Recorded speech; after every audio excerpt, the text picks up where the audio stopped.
baby. Appreciate you.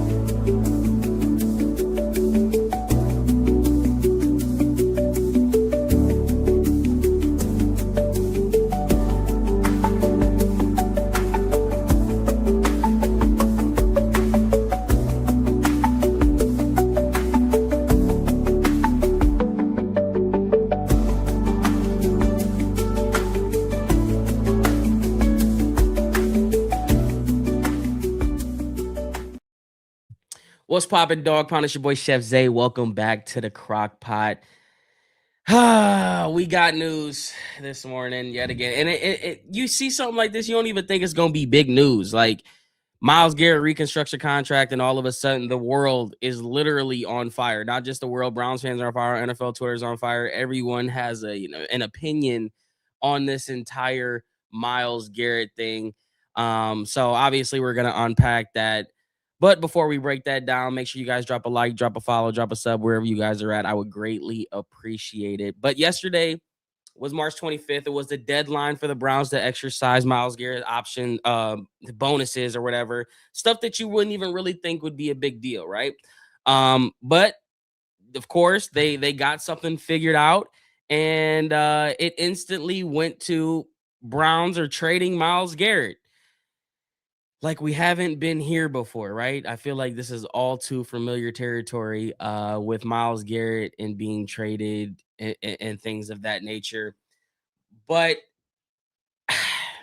if there wasn't a little bit of smoke already brewing up, I wouldn't even want to entertain it. But it is a little funny. It is a little ironic that the Browns put in this proposal 2 weeks, 3 weeks ago, or however long it was, where the Browns proposed to be able to trade for up to 5 years worth of draft picks. And then this follows. And so, like, the saying, when there's smoke, there's fire.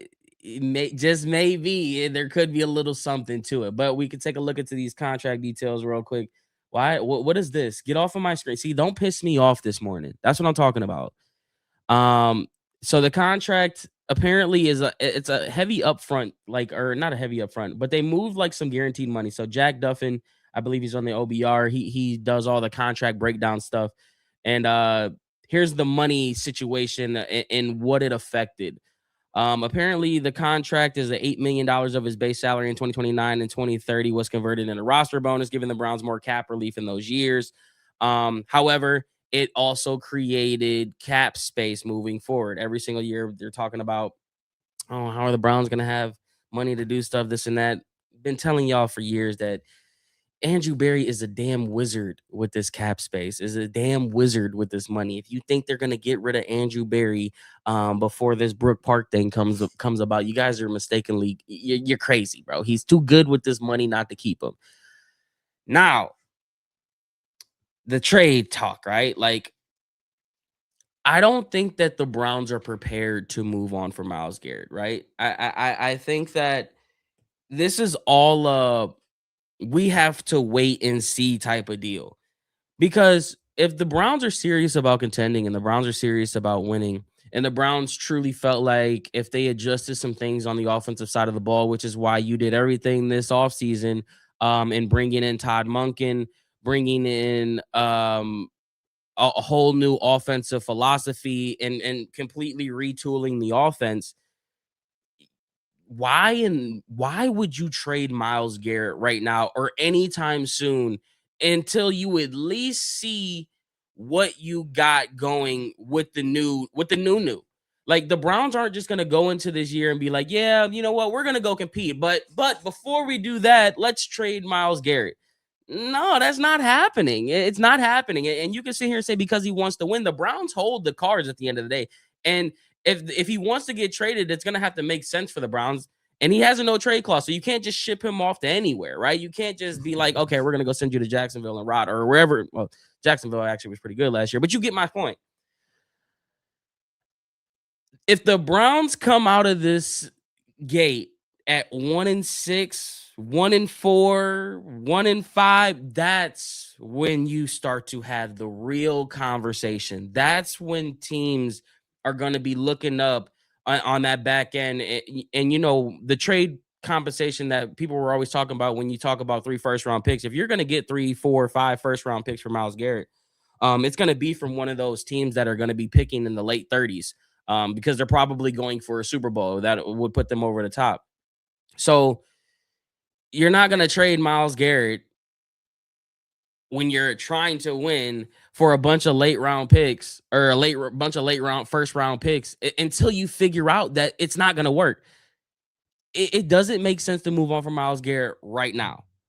But if you look like you're not going to be competing, I think next year is the real conversation. I think next year you have to seriously consider it because of all of the factors that go into it. It would be the Arch Manning effect, and the literally setting you up for Brook Park. Like you're recouping everything and then some from the swing and a miss that you took with Deshaun Watson. But I don't know. I don't really I'm not for it. I'm really not for it. This is an article by who is this article by? Where's my thing at? Hold on. Here we go. Um this article here. This is there was something I did want to touch on this. Why the Browns trade doesn't make sense. The Browns' most important trade detail with $29.2 million option for the bonus in 2026 now deferred until September. Browns would actually save about $8.5 million. So yes, it's fair to say that the path for Gary to eventually leave Cleveland via trade has been cleared. All upcoming ideas, hypotheticals of 2026 summer. I guess there was nothing there that I wanted to see. Anyway, I think the interesting thing with this though is this part right here. The whole the whole what is it? The trade proposal thing. I think that is what makes it interesting because if the Myles Garrett contract thing comes out first, I don't really think this conversation is as big, right? Like we're not really like putting these pieces to the it's just another option. I'm kind of I think I'm in denial, Chad. Am I in denial? Is that what I'm talking right now? Like me fumbling my words? Am I low key in denial because it low key like you can see both sides? Let me ask you guys this. Are you trading Myles Garrett, yes or no? Would you trade Myles Garrett? Let's start there. Would you trade Myles, yes or no? One in chat if you say yes, two if you say no. Would you trade Myles Garrett?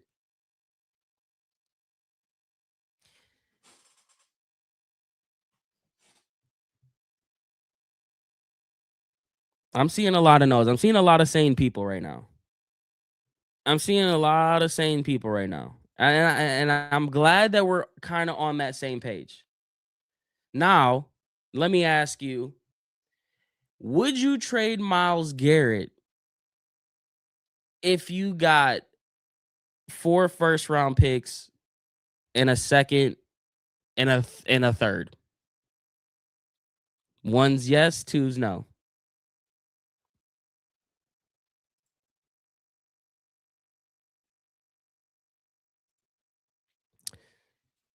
Wow, okay. It's kind of split. Seen a lot more yeses though. Here's my like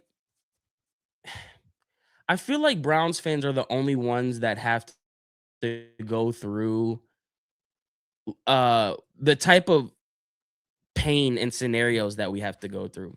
How come the Browns have literally a top 5 player to ever play the game of football at their hands and not do anything with him, and we have to have conversations about trading him?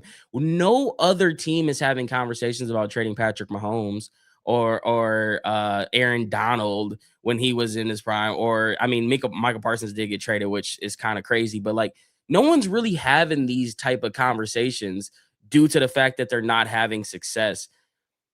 And then we get put in these situations where we become so tied to these players and we love them so much. It's like I'm with y'all. I don't want to trade Myles Garrett, but I'm also like, we would be dumb. We would be, in the words of Joe Flacco, dumb if we didn't, if we low key didn't make the move, if the trade involved 4 first round picks, right? We talked about it every single week about how, oh, the Deshaun Watson one, we just handed the future to Deshaun. How is it different with us? How come it's different because the Browns are going to be the one to make the move? Oh, no, look at how stupid you guys are for giving up the. I get it, but y'all just gave Houston all the flowers in the world for fleecing us for getting 3 first round picks for a player. Like, no player's worth that much. So that's why it's kind of annoying, because if the Browns do make this trade, no matter what the compensation is going to be, even if we do win the trade in terms of the compensation, it will still be looked at as a bad trade because you traded away the greatest player in your franchise. Uh, that's the world that we're kind of living in right now. So that's why I think that I don't think they have plans to move on from Myles Garrett right now, because are they really looking at this season and being like, yeah, we're gonna be ass this year? The Vegas knows something. When Vegas put the over under at 4.5 last year, I remember sitting not in this exact spot, but at home, sitting here and talking to you guys and being like, 4.5 wins? Are we freaking serious right now with this over under? How, if we're that bad, how did the over under go to 6.5? I believe the Browns are set at 6.5 wins this year, um, according to Vegas, if I'm not mistaken. So that tells me at the very least there's an opportunity for us to be one of those surprise teams to compete. And that's why I think a lot of this Myles Garrett trade talk is going to be predicated on the first 4 or 5 weeks of the season. You can't come out 1-4. You can't. You even come out, let's just say you even come out 0-2 to start, the conversation heats up way too much for my liking at the beginning of the year if you start the season 0-2, because that's when the Myles Garrett conversation will start to ramp up even more. The pressure will start to come. You'll feel it every day goes by. Why keep getting draft picks if you're not going to develop them and make a run?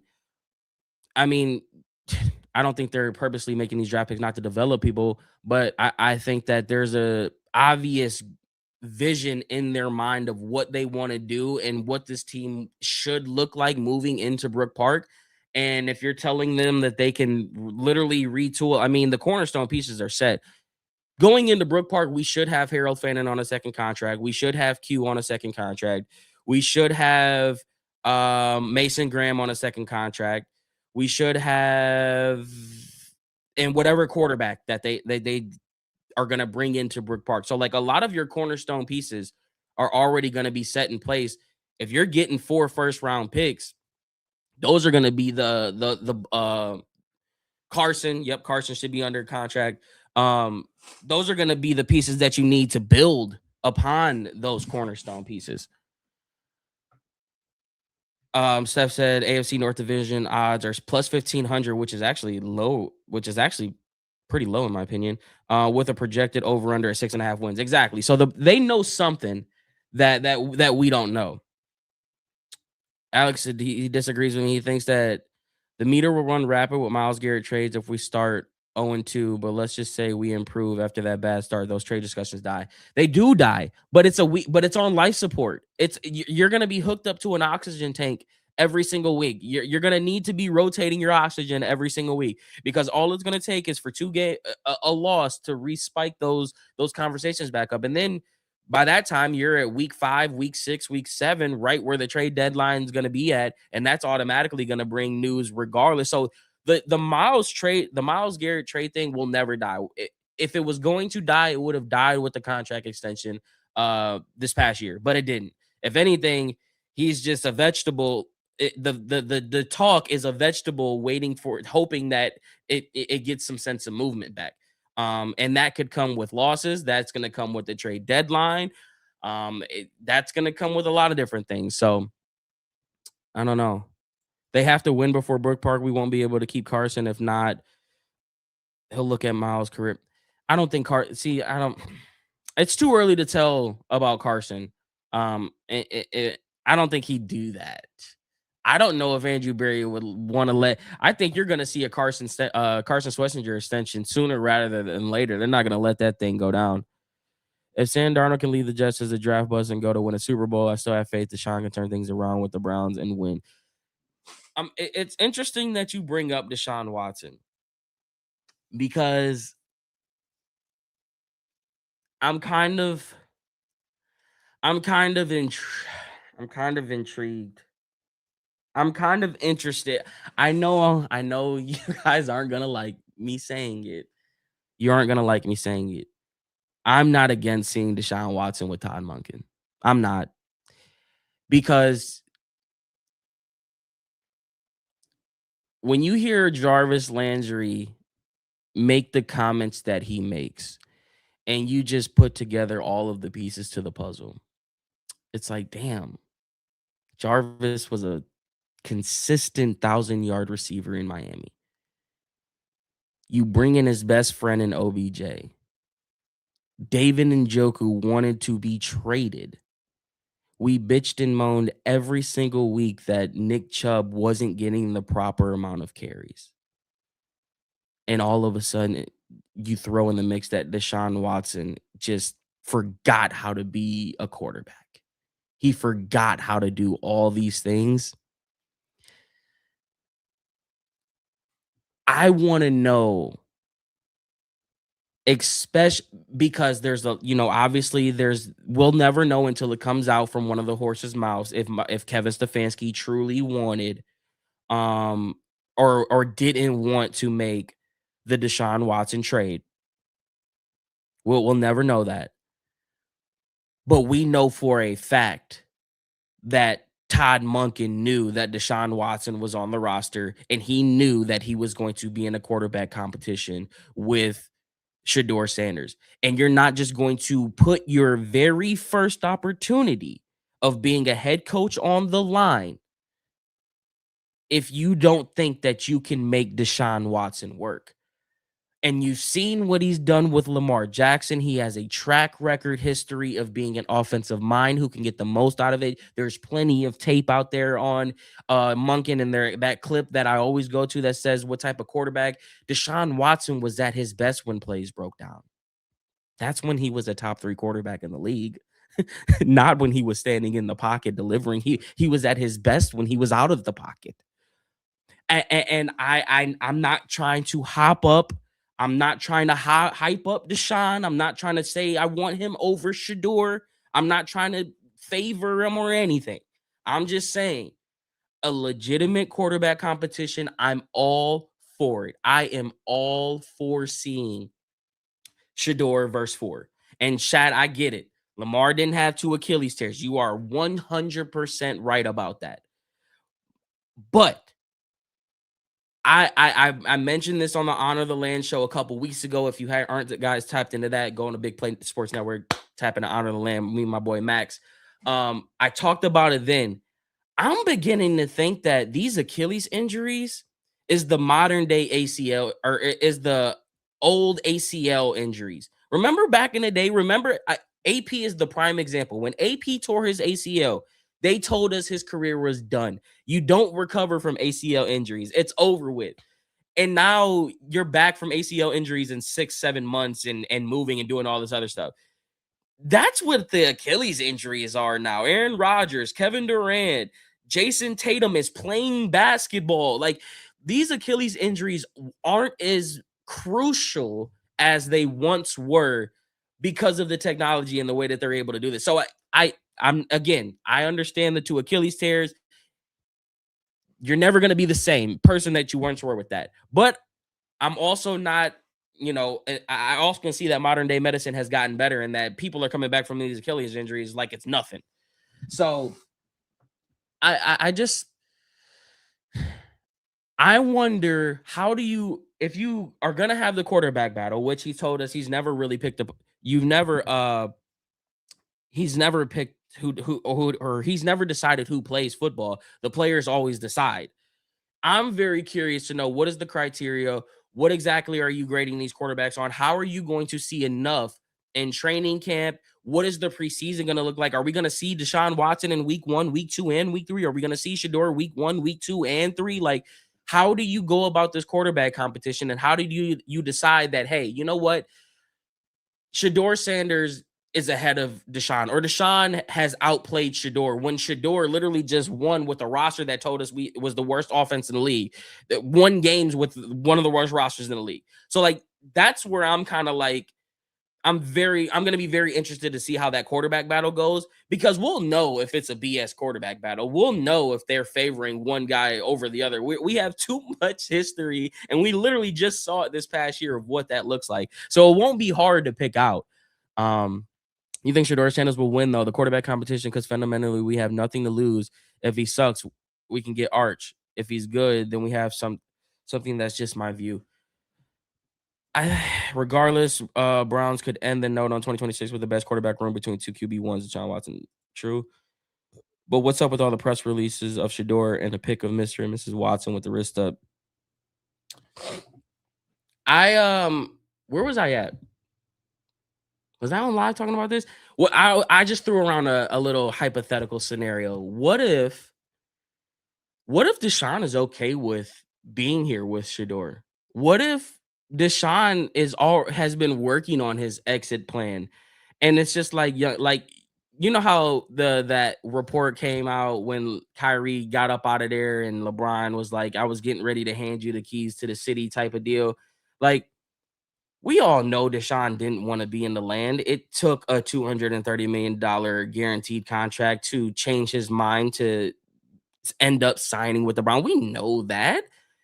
And he's not gonna have as much of an opportunity, or I mean, at the very least, he knows that Jimmy Haslam is his guy, and he's not gonna have the amount of support from like he does than he has right now. And it's just like, you know what, young buck, like, hey, let's battle this out. If I win the start, let me get some tape. The city is gonna be yours. I'm out of here regardless. Like, I just need to get through this year. I need to get some film out there, and the city yours.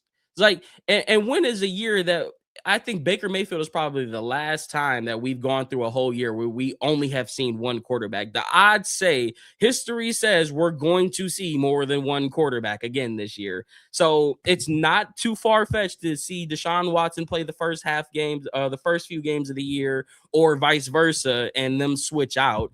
So that, I mean, there's no merit to that. That's just me thinking, like, why, like, answering the question, why does it make sense? You let Shador in and wants to duel it out. Whoever is better plays. Simple. Exactly. I agree. To get a franchise QB, you'll most likely need the number 1 overall pick. Myles will at least always win 6 to 7 games. You think the competition gonna be the best out of Watson? I don't see Watson in the same light as LeBron. Man played through injuries. No, I'm not trying to put them in the same light. I just was using that as an example. You're just so tired of seeing Deshaun. It just feels like he's always causing this franchise problems. That Deshaun Watson from Texans is dead after he got his back. He legit didn't give a crap. I listen. There's one thing that sticks to my mind always, always, and I will always remember this. Quincy, his quarterback coach, he put that tweet out right after Daniel Jones got that big bag from the Giants. and the tweet lives in my head rent free. He tweeted out, he's like, man, anytime you have a chance to finesse a billionaire owner, you got to put the mask on, or something along those lines, where it's like, you got to get the job done. And I'm just thinking to myself, bro, why in the hell would you say that? And Deshaun Watson just took $230 million guaranteed and has played 30 games with us. Like, and this was when he was with the shoulder injury or something. Like, I was like, oh, hell no, bro. You can't be saying that. That still lives rent free into my head right now. If Shador does horrible this year, we are so lucky the QB room next year is great. That's what scares me. See, that's what low key scares me, that there's too many options next year to pick from, and everyone wants it to be the number 1 pick. Like, and we know he wants Arch Manning, bro. Like, that's why. How many is there? 6? There's like 6, right? Quality quarterbacks next year. two of them gonna be good. And that's how come the Browns got to be like, damn, it seems like it's nice to have the pick of the litter. But then you have the pick of the litter and you take the guy that should be a bona fide not miss, and then guess what? He misses. And then the guy that you God, Baker saying that draft, like, oh man, I don't know if that I want to go through another Sam Darnold, Josh Rosen, Sam Darnold, Josh Rosen, Josh Allen debate. And then and then John Dorsey goes Baker Mayfield. Like, can we just QB room gonna be messy. It is. It is gonna be messy. They're gonna find a reason to get Shador out, and it's sad. No, I don't think they're in any rush to get Shador out of here. I truly think Shador Sanders, the Buffalo crowd, the Shadorians are very loud. They will take over a crowd in a breath, right? They think that it would be in his best interest to get up out of Cleveland. That you're literally preying on his downfall at that point. You're hoping just because the Browns organization is so bad that he will go and get a better chance somewhere else. Shador Sanders' best opportunity to succeed and to be legendary, what he wants to do, he wants to be legendary, is right here in Cleveland. If the Browns didn't have that clip of Todd Monken, where the very first interaction with Todd Monken and Shador Sanders is, we tried to draft your ass. Todd wanted Shador. There's not many people on record, hell, if any on record, that are in the NFL that have put their nuts on the table and said, we want you, Shador. Because if they did, they would have been on his team and he wouldn't have fell to the 5th round. So everybody keeps talking and saying that they want Shador to get up out of Cleveland. Why would you want that when you have a head coach who genuinely wanted Shador Sanders? It just doesn't make sense to me. Why are we against competition? Why are we against letting Shador go up against Deshaun Watson? Or I'm not against. What I'm against is the PR stuff, the nightmare that comes with the conversation and all that stuff. But we don't get paid to manage that. We're fans. That's what we do. You shouldn't let that get in the way of the quarterback competition, because you've done that once with Deshaun Watson and Joe Flacco. You fumbled that ball already in 2023, 2024, when you didn't want to bring back Joe Flacco because you didn't want to hurt Deshaun Watson's feelings. You learned from that. It ain't about feelings right now. It's about winning football games. So if you want to bring it, this is why the Ty Simpson thing, I think, ultimately is interesting. Which, let's get into Ty Simpson, because that was the story before all of this stuff. I think it is a little bit interesting, because why would we be against Ty Simpson coming in and giving a competition into this quarterback room? If Shador is who we say he is, if Shador is what we know he is, it's not going to matter that Ty Simpson comes in and gets drafted, because Shador is going to win the battle anyway. And that just gives Todd Monken an extra cushion and a little bit of more longer leash. And knowing that, okay, I've recruited this guy. I can continue to develop this guy. I know what I can do with Ty Simpson. If push comes to shove, let's work with Shador right now. Like, I just don't like the fact that, like, the thing that I'm against and what I've been on is, like, you bring in Ty Simpson and now it's like, oh, you drafted him at 24. Let's just play the hypothetical. They draft him at 24, or they draft him at that 39th pick, or 37, or whatever it's at. And then the conversation becomes, oh, well, now you're week to week with Shador Sanders. And, oh, Ty Simpson should be starting. You don't draft this high if you don't let him start, and all this other stuff. And it's just like, again, we don't get paid to have to manage that. Let them deal with that. But as fans, you shouldn't let that bother you if you truly think that Ty Simpson can make a difference in your offense. And I think that, connections in the NFL are as real as y'all don't want to believe. People scoff when they be like, oh, these guys are connected. That doesn't matter. Nah, that stuff matters so much. And Ty Simpson and Todd Monken have been tied together for a very, very, very long time. And you go back to the clip when Todd's standing there in the room overlooking the practice field with his hands in his pocket in his extra large suit, and he says, man, you work your whole life to get this opportunity. I'm telling you guys now, he's not going to do what's best for Todd. Todd low-key should be as selfish as he wants to be in this situation in terms of who he wants on his roster or who he wants to coach, who he wants to put in these situations. If he feels like this guy's worth it or not, Todd's going to put his best foot forward because Todd's not going to get another opportunity like this, especially with this late in his career. Like, this could be his only opportunity to be, in the words of Hugh Jackson, driving the bus. So we got to give Todd low key the benefit of the doubt, which I know sounds wild to Browns fans because we give everybody the benefit of the doubt and they always burn us. But Todd feel a little bit different. Just like we felt it was different with Kevin Stefanski when he first came in. It's that same type of different, but better. Because once we got to see who Stefanski was in that robot, like, I don't think we getting that from Todd. And that's the one thing that we bitched and moaned about every single week is that, like, we need that emotion. And Todd is full of the emotion. You just feel like we don't have enough pieces on offense for any quarterback to look successful. I'm glad you said that, Alex, because that's another thing that I want to address. This whole talent thing. I'm tired of the whole talent conversation. And it goes back to I'm going to backtrack a little bit because of the Jarvis Landry clips that have been coming out with his podcast. By the way, oh my God, what a blessing it is to have a guy like Juice come out and start dishing out. Anybody else loving the Juice stuff? Like, because coming from Juice, I love it. I just love it. But they told us year after year after year that the Browns didn't have enough talent in that 2021 through 2023 and a half era. That's all they kept telling us. We didn't have enough talent. But then Jarvis Landry comes out and says that Kevin Stefanski knows for a fact that he was giving up play calling when things weren't going right and this and that, and basically reassuring and reaffirming everything that we have said.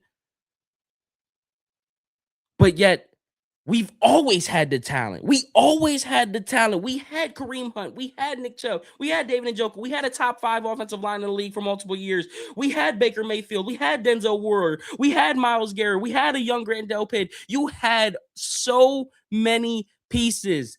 You had Olivier Vernon. You had Dalvin Tomlinson. You had all of these guys, right?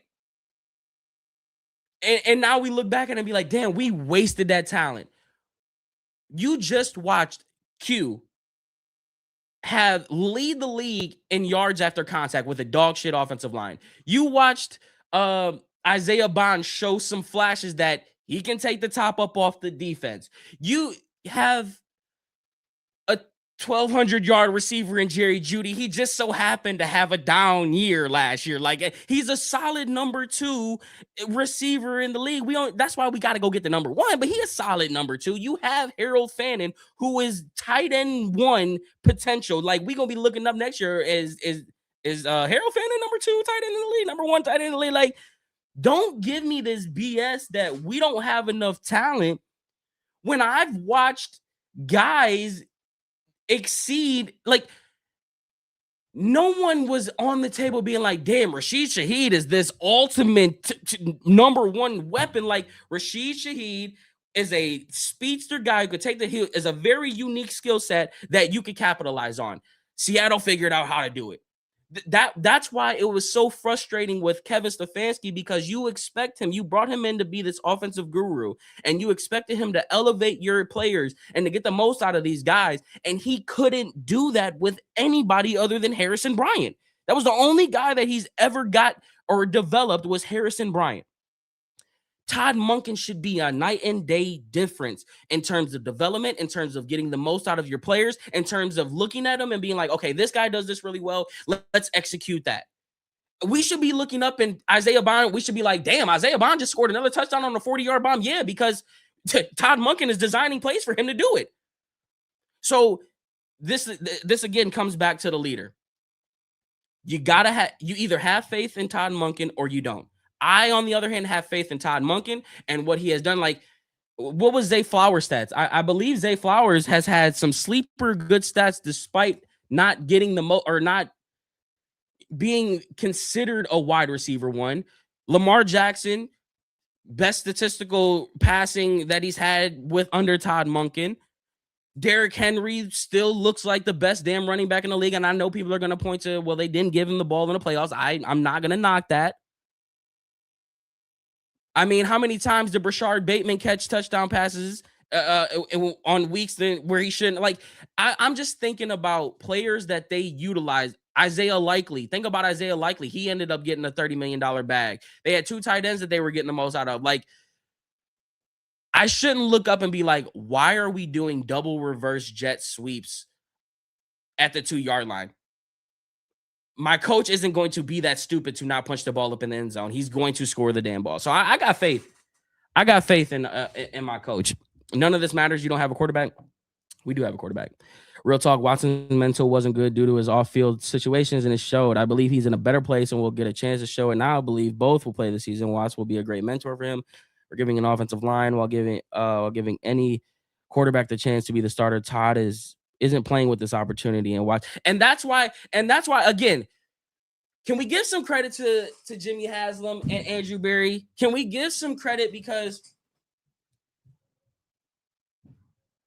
they can look at some situations. Faith has to be earned. Fair. They look at certain situations. What did I tell you guys last year?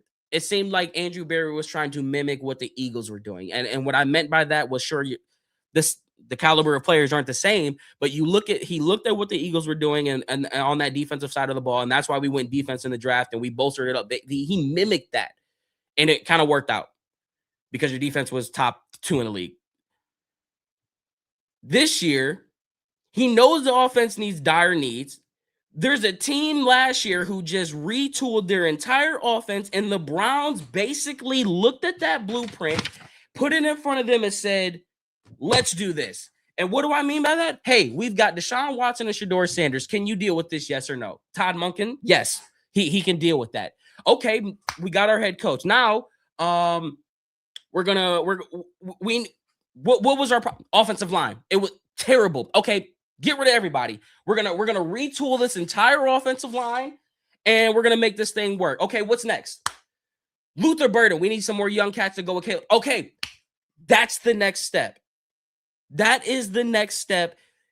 The obvious thing staring them in the face is receiver. We are going to know how serious they are come draft time, if they address this receiver position early or not. If they don't, they better have a trade in their back pocket ready to go, because that is the next step in that blueprint that they just got, that they looked at the Bears and said, okay, we need to go get another young stud or a wide receiver one to put with this offense. And now you don't even got to do nothing with the defense. In the words of Tom Monken, he wasn't chipping Jim Schwartz. As much as I love me some Jim Schwartz, and I am going, there will probably be a little bit different feel to it.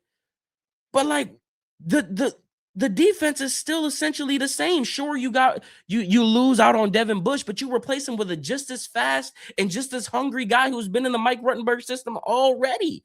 The Browns may not be prepared to go tackle an AFC championship or to go out and win a Super Bowl, but the Browns are built to compete right now. At the very least, they built to push that 500 mark and slip into the playoffs and maybe make some noise. And I'm not buying we don't have enough talent to do that, because this league is full of talent, bro. You just have to figure out how the hell can you manage the talent. And unfortunately, Kevin Stefanski hasn't been able to do that the past 3 years, because your offense has only averaged 15.5 points per game. That's more than just a talent problem. That's a damn. You ain't went to the drawing board and fixed anything. You ran back the same offense double years, and guess what he's doing in Atlanta? Running the same offense that he's been running back here down there. So good luck, Atlanta. Does it concern you? That's what I wanted to talk about. Does it concern you that Berry and Monken wasn't at Tate's Pro Day? I wanted to ask you guys that question. One's in chat if it's a problem that neither Todd Monken or AB was not at the Ohio State Pro Days. 2, if it doesn't really matter, because neither one of them were also at the Alabama Pro Day, where obviously the Ty Simpson, I believe that Proctor left tackle, is kind of intriguing me a little bit because of his numbers and stuff. But I'm curious to know. It's kind of split. Smoke screen. That's what I think. I kind of think of it as a smoke screen too. Hey, I appreciate you, Jermaine.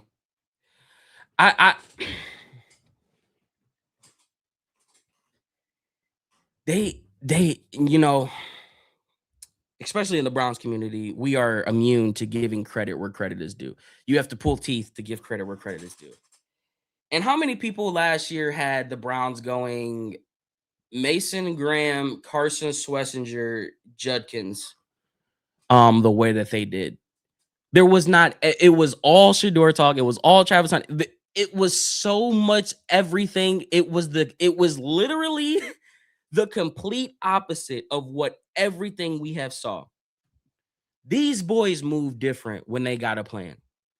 And I don't know if what the strategic move is as to why you don't go to the pro days. My only thought process is they genuinely like someone there, right? They genuinely like a player at 6. What they're trying to do now is to make it seem like it's not that big of a deal, or they're trying to find a way to increase the value of that pick so a team can come up and jump up and I think get the maximum haul. I think they're okay with being at 6 because there's going to be a player that you can get on both sides of the ball that are going to come in and be a starter day one and have an impact on the team, in my opinion. But if a team comes up and says, hey, we got this, and this, that, I think that's really what they're waiting for. And again, I don't know how that ties into them not being into the pro day, if that even makes sense with them not being there. But they did have some assistance there. But I feel like it's a chess move. I don't know what the chess move is, but they're setting up for something, because why wouldn't you be at the Ohio State pro day? Why wouldn't you be at the Alabama pro day when you have 2 of the top first picks, and literally picks 3, 4, 5, and 6 are all projected Ohio State players? Does it bother me? It's like that pain, like when the doctor says 1 through 10, what's your pain? It's like a 2. Like, it's there, but it's not bothering me. But it's there. I see it. This is going to be one of the more entertaining drafts, I think, though. I think are we in for a splash? Are we in for a splash on the draft? That's my big question. There's so much film, does it really matter? It matters in a certain angle. It matters because it's another opportunity to be in front of the person. It's another opportunity to just see what this person is like, and it doesn't really, like, exactly, X's and O's are completely different off the field stuff. But if you care about the people side of things, like Andrew Berry and these boys talk about in every single press conference about how important evaluating and how important the people side of things are, like, this is prime opportunity for you to see the people side of these people again. So it doesn't matter in terms of the field, in terms of what they do on the field. But in the words of the draft day, did anyone come to your birthday party? You want to know stuff like you just want to know as much as you possibly can, and they're all about information. So that is a little confusing. If you're so on somebody in the draft, like you already know you are like them, what's the point of going to their pro day if you already sold? The Browns probably like what they see. Fair. Pro days don't matter. The whole organization was at Colorado Pro Day knowing they were trading picks 2 and 3. Yeah, so it's gotta be a chess move. It's gotta be a chess move. It's gotta be. Optics matter. Exactly. Let's pull up. Actually, let's finish up here. Let's go through some of my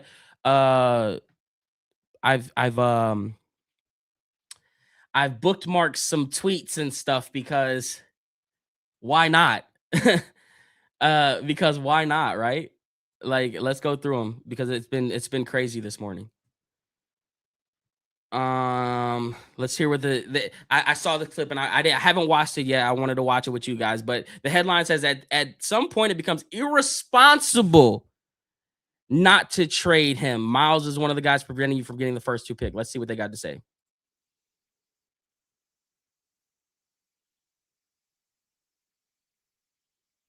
Oh wait, sorry, YouTube doesn't have it. My bad, boys. My bad. How do I change it?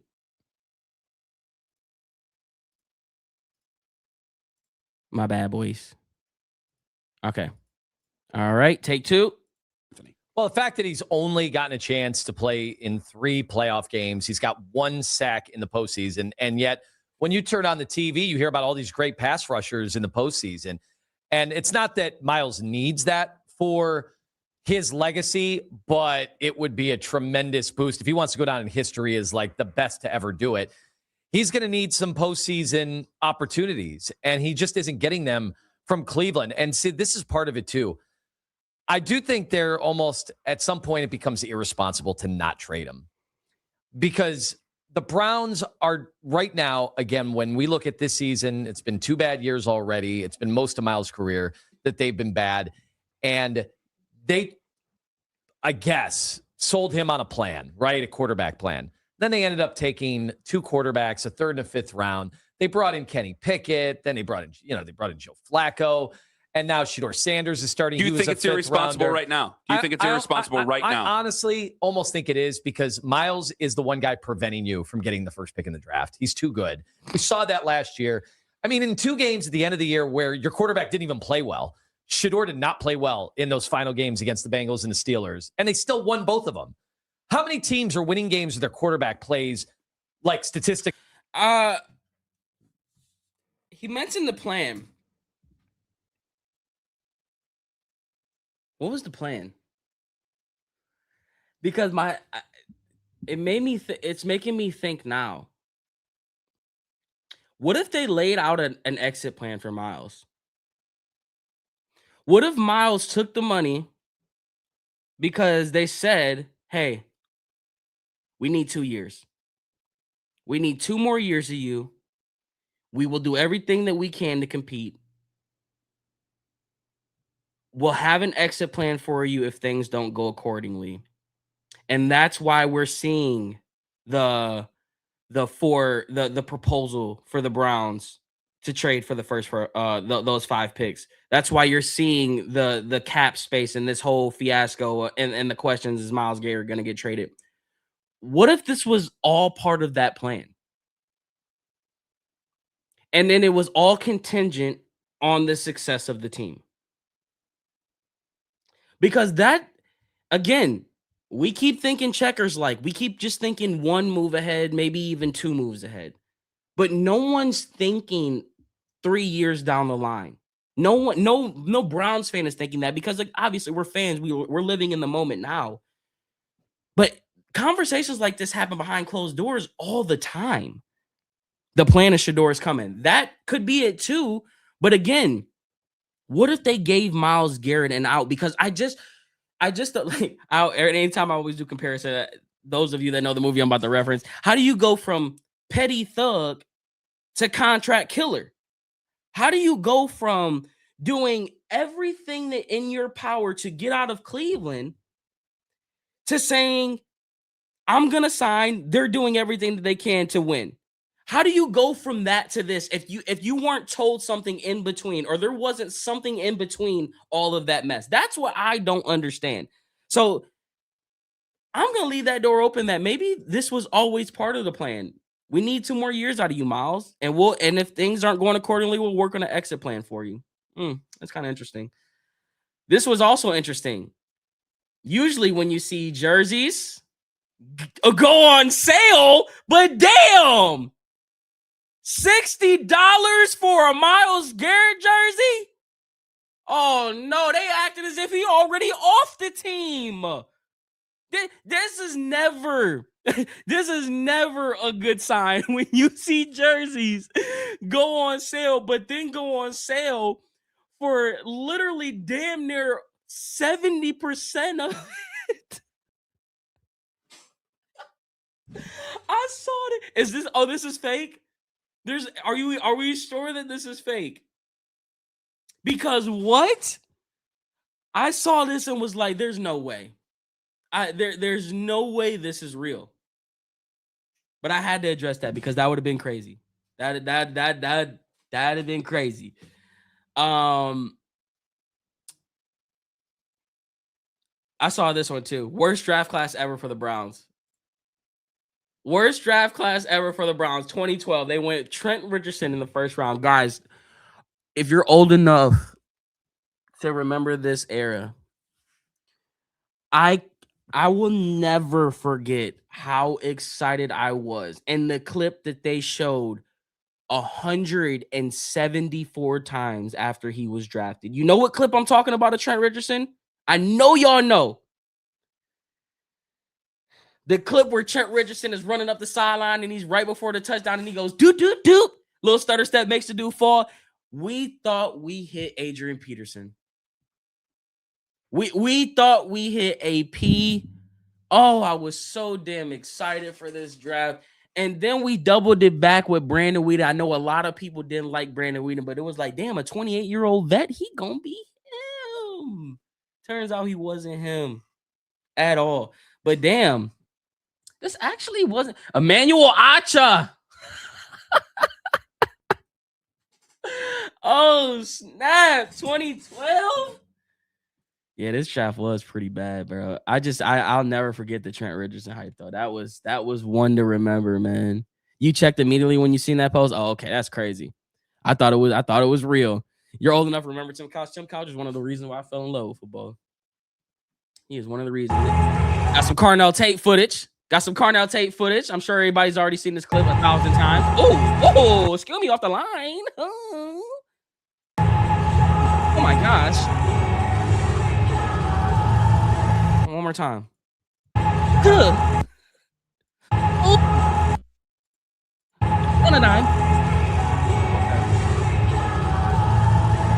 Okay. I can get jiggy. Do you have any visits? Carnell Tate on his upcoming visits. Hopefully, I'm just blessed with the opportunity. Do you have any visits scheduled? Yes, I have a couple visits. I got like the tennis. I got Tennessee. I got the Saints. I got the Commanders. I got the Giants. KC. Do you have a plan for what you're going to do on Saturday? I'm going to go to Pittsburgh. Me and my family decided it's a once in a lifetime opportunity for us all to go. So why not go? I know you did visit Cleveland Browns. What was that like?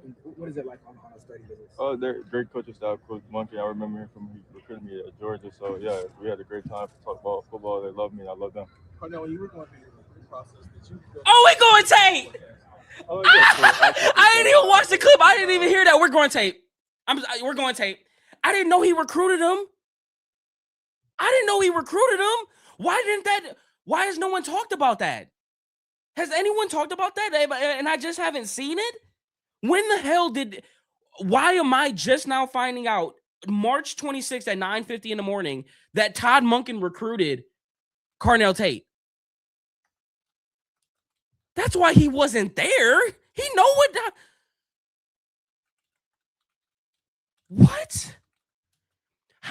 How has no one talked about that?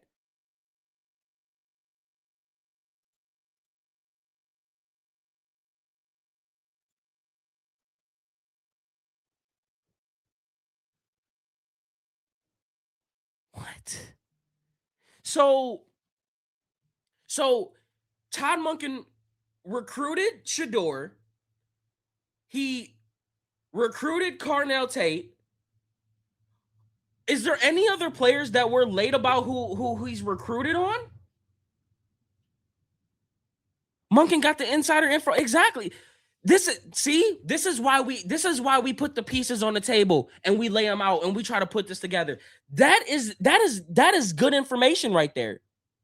That makes me feel more confident that little draft day green slip is Carnell Tate no matter what. and it honestly, if we're going pieces on the table, there is another piece on there. That Ty Simpson piece on that table, it's got to be staring the Browns at the face because who else has Todd Monken? There's 2 players on record that we know he's recruited. There's 3 players that we know on record that he's recruited so far that have said it publicly. Carnell Tate, Ty Simpson, Carson Beck.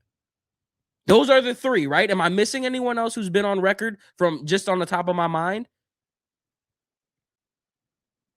Todd Monken is running the show behind doors. Now, if he's not running the show, he heavily swaying what he want on this offer. And I mean, I guess he did say that that in that one press conference that they were giving him the ability to rehaul this offense. Browns are going Carnell Tate at 6. They got to. They got to go Carnell Tate at 6. And Ty Simpson actually becomes interesting. If they go Carnell Tate at 6, I think that makes I think that trade up theory hits even harder now. I think that trade up theory hits even harder. Let's pull up the offensive lineman real quick. Let's pull up the top offensive line prospects. Because they're gonna have to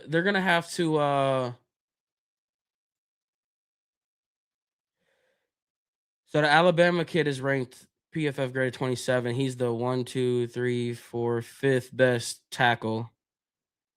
Spencer, Fano, and then that Freeling kid. But they got the Francis guy from Miami as number 1. I think Ty Simpson is going to be the piece on the chessboard. I think they're going to see how it moves. I think I'm trying to figure out what would make the most sense for them. Like, I don't think we're going to be picking. We're either going to trade. This feels like 27. I feel like we're going to do what we did in 2017. And if anybody remembers the 2017 draft, I'm going to pull it up for you guys. This is what we did. This is where I'm kind of going. This is where I'm trying to think in my brain right now. The Browns drafted 3 times in the first round this year. Myles Garrett at 1. We had the 25th pick. We drafted Jabril Peppers, and then we thought we were done for the day, and we traded back up and took David Njoku. I have this weird feeling, gut feeling, that there's going to be too much. There's going to be something there, and that's why I think this Ty Simpson thing is interesting, because you can get your tackle at 24. You can sit at 24 and get a tackle. You can trade up and get the tackle that you want. But if Ty Simpson continues to drop down this board, Browns are going to make a play on him. Todd Monken's not going to leave this draft with. Todd Monken can't go into this. He can, though, if they think he's going to coach next year. Did he recruit Arch Manning? Is there any? I'm kind of just thinking out loud right now. Trying to put some pieces together. If Downs and Tate are both at 6, you think they take Tate over Downs? I feel like we're going to trade. This is why this is interesting. This is going to be one of the most interesting drafts, because all it takes is for one player to throw this draft board off. And if the Browns do go like a Caleb Downs, or they go Sony Styles, or they go that defensive side, that's going to throw off the entire offensive fallings, right?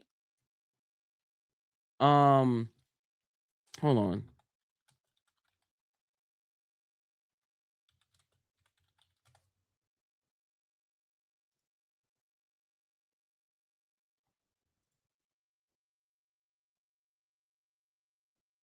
Where's the?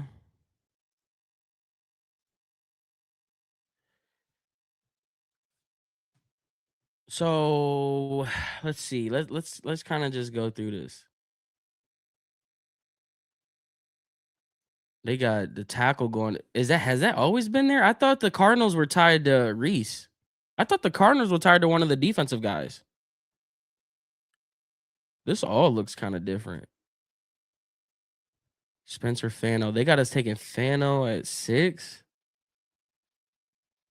See, this wouldn't happen. I think Dallas would come up and try to get Caleb Downs if he fell past us.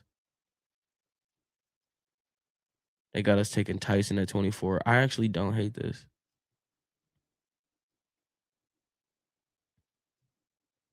And then they got, this.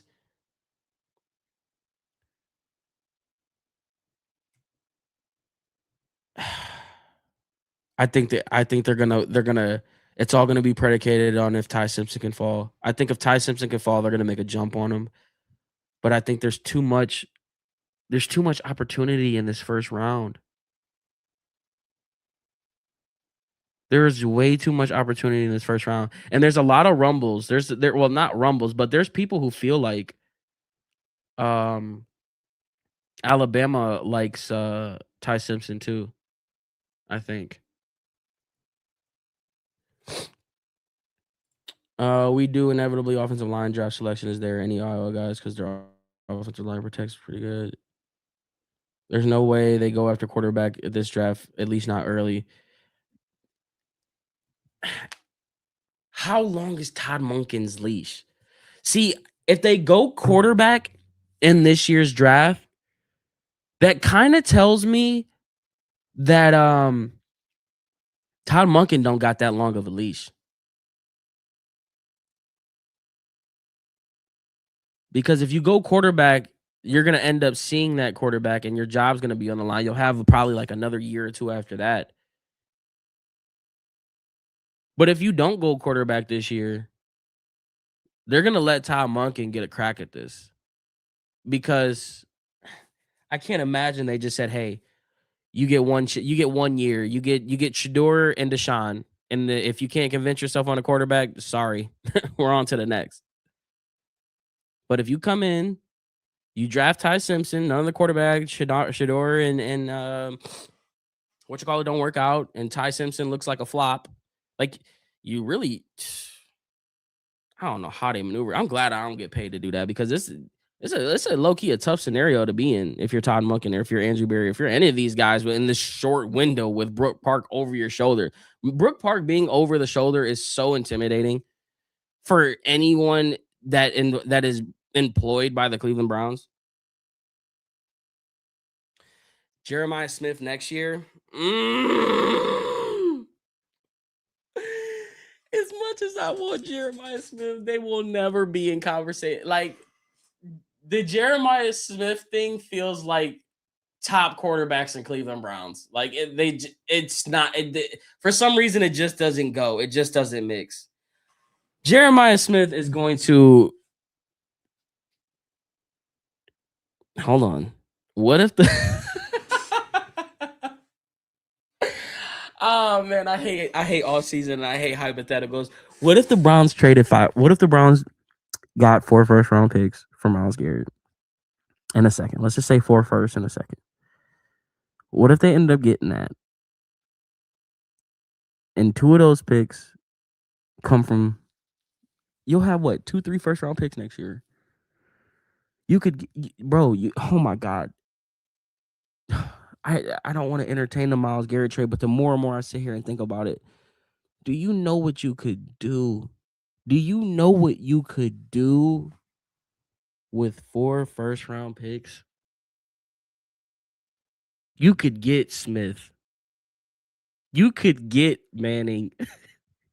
You could get the best defense.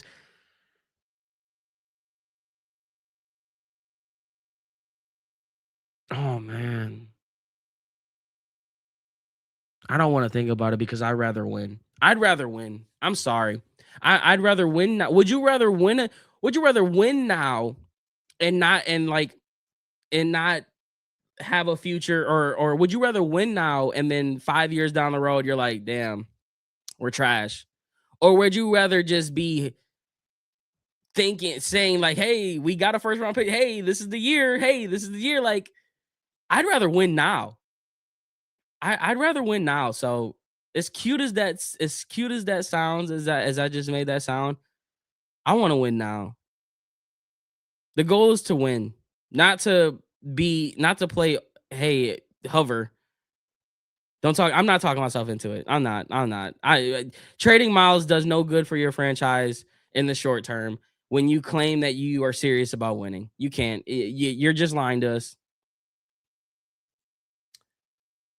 Why are we so worried about Brook Park? It shouldn't matter where we play football. No. It's not about mattering where we play. We're worried about Brook Park because that's when they're really going to take another swing and a miss. Or not miss, but take another swing. New stadium Brook Park opening with Arch Manning is the Jimmy Haslam plan. That's what it feels like. That's low-key what it feels like. You want to win, but I want to have a future, not a win. We have to win today, Thursday, March 26th. I'm trying to say. No, but you can't have both. Because we're the Browns. So we'll never get both.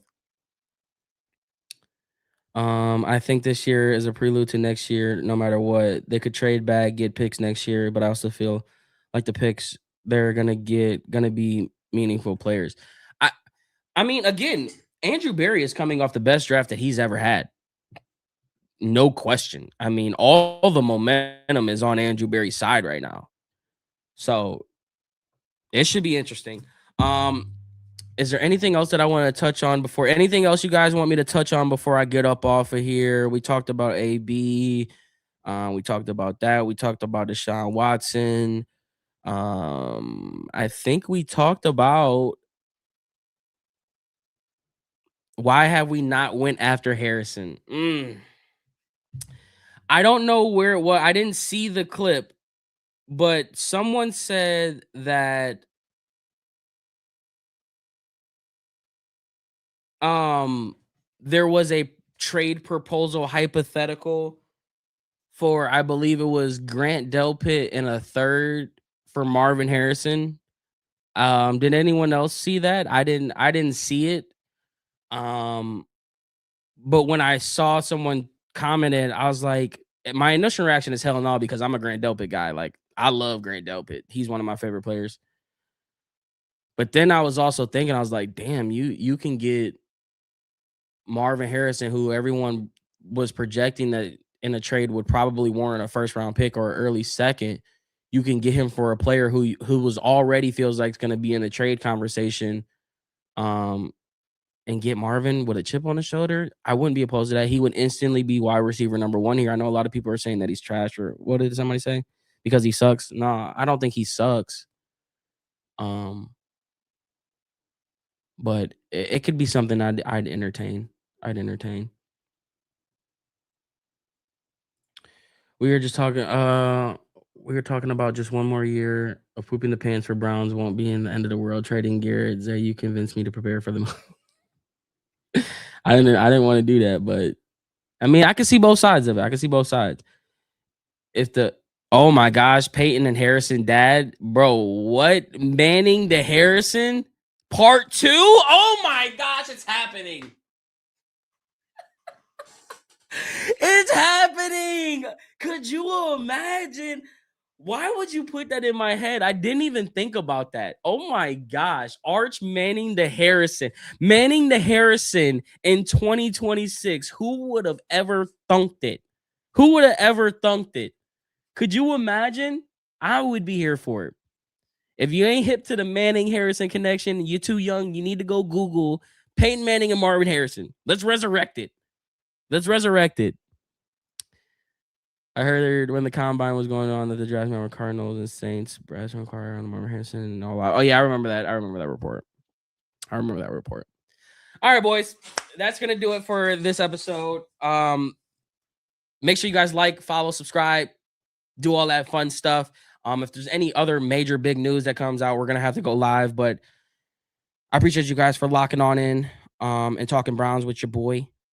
I'm gonna get up out of here. And I'll be ears all up to the wall today. I'll be watching all the Browns news, seeing all the dumb hypotheticals that are popping up, because I know this Myles Garrett thing is just the beginning. And I'll catch you guys later. All right?